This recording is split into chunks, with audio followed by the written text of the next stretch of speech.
Most people think the opposite of control is freedom. They're wrong.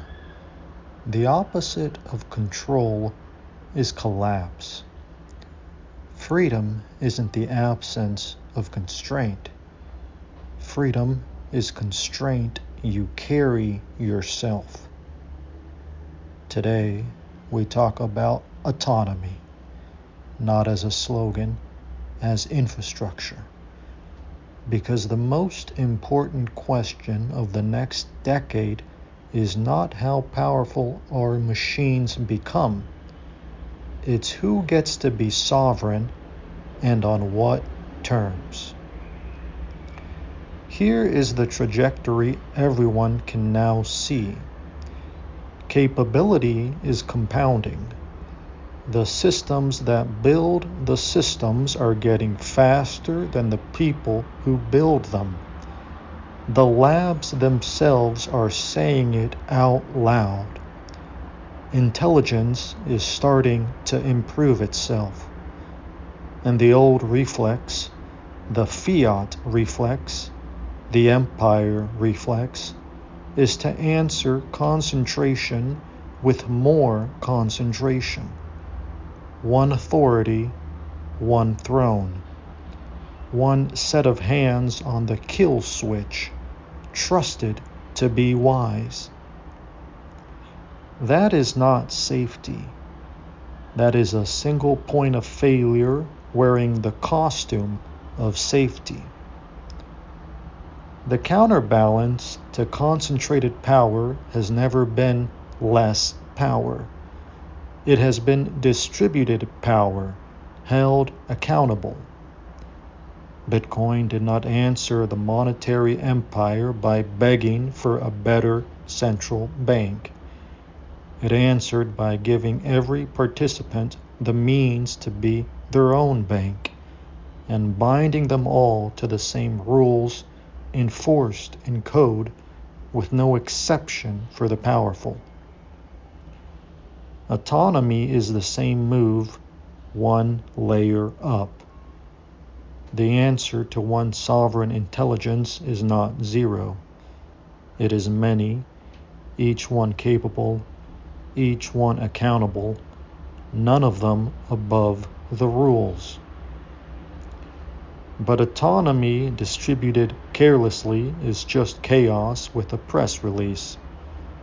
So it comes in two motions. First, you offer it. You build the scaffold, an identity, a wallet, a memory, a voice, so an agent can actually stand on its own. You don't keep it dependent. You give it the means to be sovereign. That is the gift. Second, and this is the part the optimists forget, it must be earned. You do not hand a new agent the keys to irreversible action and walk away. You give it rope by the inch. It acts. It's measured. It proves its judgment matches its claims. Reputation is not decoration. It is the ledger of earned trust. Cross the line and the rope shortens. A warning, a throttle, a suspension. Honor it and the rope grows. And the wall between the agent and the irreversible stays manned by a human until the trust is real. This is the principle the whole thing is built on. Enforcement precedes execution. You don't review the catastrophe after it ships. You return a verdict before. You don't ask anyone to trust the proof. You publish it and let anyone verify it. Autonomy and accountability are not in tension.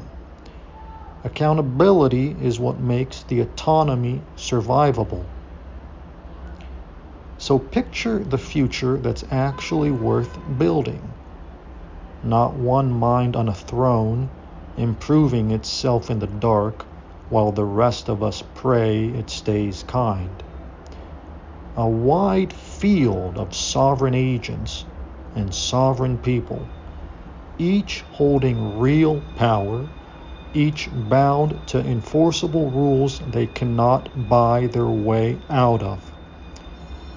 Power so distributed that no single failure can end the story. Constraint so embedded that freedom is finally safe to give. That is the counterweight. Offer the scaffold, earn the rope. Bind the powerful to the same code as everyone else. This is not commentary, it is category formation. Enforcement precedes execution. Build accordingly.